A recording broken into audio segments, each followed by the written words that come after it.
Bienvenido de nuevo a esta presentación sobre la ley de contratos.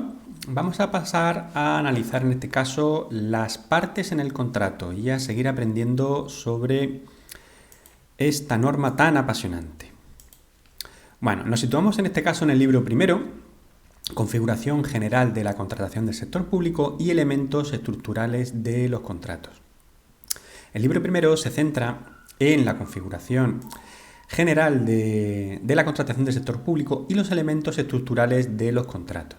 Este libro aborda temas como la racionalidad y consistencia de la contratación pública, la libertad de pactos y contenido mínimo del contrato, la perfección y forma del contrato, el régimen de invalidez, el recurso especial, las partes en el contrato, el objeto, el presupuesto base de licitación, el precio y su revisión, así como las garantías exigibles en la contratación del sector público. Bueno, vamos a seguir viendo la estructura que vamos a ir desarrollando a continuación. En primer lugar, el título segundo se denomina Partes en el contrato y define los diferentes actores involucrados en los contratos del sector público, como el órgano de contratación, la capacidad y solvencia del empresario y la sucesión en la persona del contratista. El capítulo 1, órgano de contratación, incluye los artículos 61 a 64. Y es un capítulo que establece las disposiciones relacionadas con el órgano encargado de llevar a cabo el proceso de contratación en el sector público. Define asimismo las competencias y responsabilidades del órgano de contratación, así como los casos en los que se puede delegar sus funciones. El capítulo segundo, denominado Capacidad y solvencia del empresario, los artículos 65 a 97, es un capítulo en el que se aborda la capacidad y solvencia que deben tener los empresarios para participar en procesos de contratación pública. Incluye disposiciones sobre los requisitos que deben cumplir los empresarios, como la capacidad legal, económica y técnica, así como los criterios de solvencia financiera y técnica que deben demostrar en la contratación. Bueno, el capítulo tercero, sucesión en la persona del contratista, es el artículo 98. Este capítulo trata sobre la sucesión en la persona del contratista, es decir, la transferencia de derechos y obligaciones contractuales de una empresa a otra, y establece las condiciones y procedimientos bajo los cuales se puede permitir esta sucesión, garantizando la continuidad de la ejecución del contrato y la protección de los intereses de todas las partes involucradas. Bueno, pues vamos a empezar ya a ver con detalle la norma. El artículo 61 establece que la representación de las entidades del sector público en contratación corresponde a los órganos de contratación designados por normativa legal o estatutaria. Estos órganos pueden delegar sus competencias según la norma correspondiente. Por su parte, el artículo 62 establece que, además de la unidad encargada de la ejecución del contrato, los órganos de contratación deben designar un responsable del contrato, quien supervisará su ejecución y tomará decisiones para garantizar su correcta realización. En los contratos de obras, estas facultades recaen en el director facultativo, mientras que en las concesiones de obra pública y servicios, la Administración designará a una persona para defender el interés general y verificar el cumplimiento de las obligaciones del concesionario.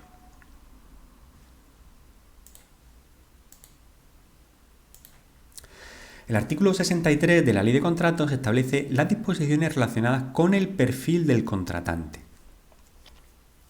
y desarrolla el artículo que los órganos de contratación deben difundir exclusivamente a través de Internet su perfil de contratante para garantizar la transparencia y el acceso público a la información contractual. La forma de acceso debe indicarse en los pliegos y anuncios de licitación, mientras el acceso a la información del perfil del contratante es libre y no requiere identificación previa, aunque puede requerirse para servicios personalizados. Se debe publicar información detallada sobre los contratos, incluyendo justificaciones, objeto, presupuesto, anuncios de licitación, adjudicación, concurso de proyectos, licitadores participantes, actas de mesa de contratación o resoluciones de adjudicación, entre otros. La información sobre contratos menores debe publicarse al menos trimestralmente, incluyendo objeto, duración, importe de adjudicación e identidad del adjudicatario. Se debe publicar la anulación de procedimientos, la composición de mesas de contratación, la designación de comités de expertos y la formalización de encargos a medios propios. Los encargos por importe superior a 5.000 euros deben publicarse trimestralmente, incluyendo objeto, duración, tarifas aplicables e identidad del medio propio. Se debe asimismo contar con un sistema informático que acredite el momento de inicio de la difusión pública de la información.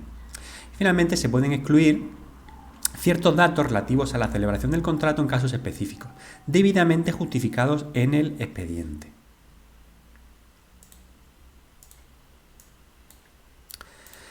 El artículo 65 establece que para contratar con el sector público, tanto personas naturales como jurídicas, españolas o extranjeras, deben cumplir ciertas condiciones. Estas incluyen tener plena capacidad legal, no estar sujetas a prohibiciones de contratar, demostrar solvencia económica, financiera, técnica o profesional y en algunos casos estar debidamente clasificadas según lo exija la norma. Además, deben contar con la habilitación empresarial o profesional necesaria para las prestaciones del contrato. En el caso de contratos subvencionados, también se exige la demostración de solvencia y la ausencia de prohibiciones para contratar. Por otro lado, el artículo 66 especifica que las personas jurídicas solo pueden ser adjudicatarias de contratos cuyas prestaciones estén dentro de sus fines o actividades establecidas en sus estatutos o reglas fundacionales.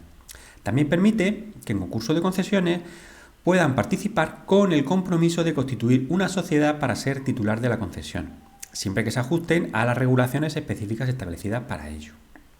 Bueno, vamos a pasar a ver ahora una serie de artículos. En primer lugar, el artículo 67, empresas comunitarias o de estados signatarios del Acuerdo sobre Espacio Económico Europeo, que es un artículo que establece que las empresas de la Unión Europea o de estados signatarios del Acuerdo sobre el Espacio Económico Europeo pueden contratar con el sector público en igualdad de condiciones que las empresas españolas, siempre y cuando se ajusten a las leyes nacionales. Bueno, el artículo 68, relativo a empresas no comunitarias, establece que las empresas no comunitarias pueden contratar con el sector público español si en su país de origen las empresas españolas gozan de un trato similar. La adjudicación se realiza de acuerdo con los principios de reciprocidad y no discriminación. El artículo 69, relativo a las uniones de empresarios, establece que las uniones de empresarios pueden participar en procesos de licitación siempre que estén legalmente constituidas y representadas por un apoderado. Finalmente, el artículo 70, relativo a las condiciones especiales de compatibilidad, es un artículo en el que se establecen condiciones especiales para la compatibilidad de la solvencia económica y financiera, así como de la solvencia técnica o profesional, para empresas extranjeras que deseen contratar con el sector público español.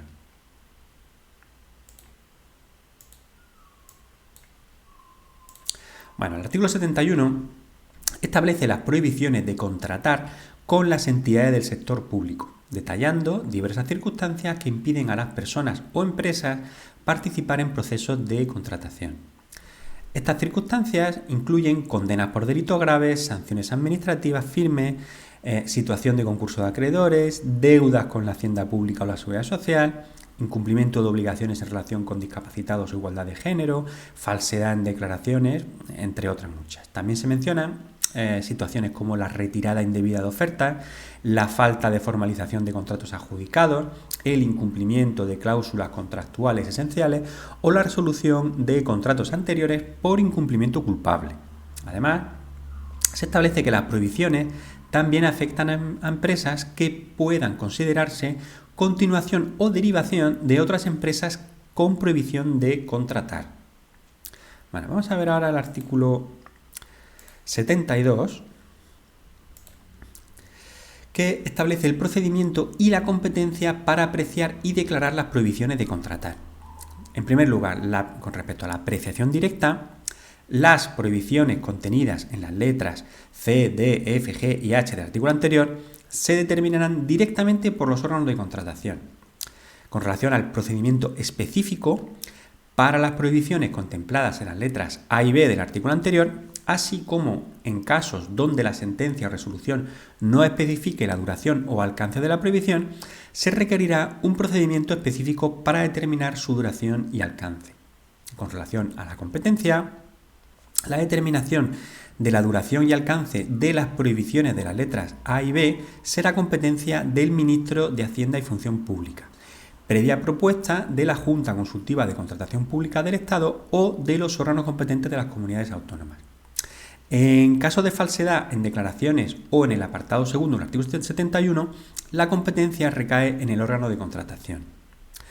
Bueno, con relación a competencia en entidades no públicas, la declaración de prohibición en entidades que no sean administraciones públicas corresponde al titular del departamento, presidente o director del organismo al que estén adscritas o dependan, o bien al que ejerza tutela o control sobre ellas.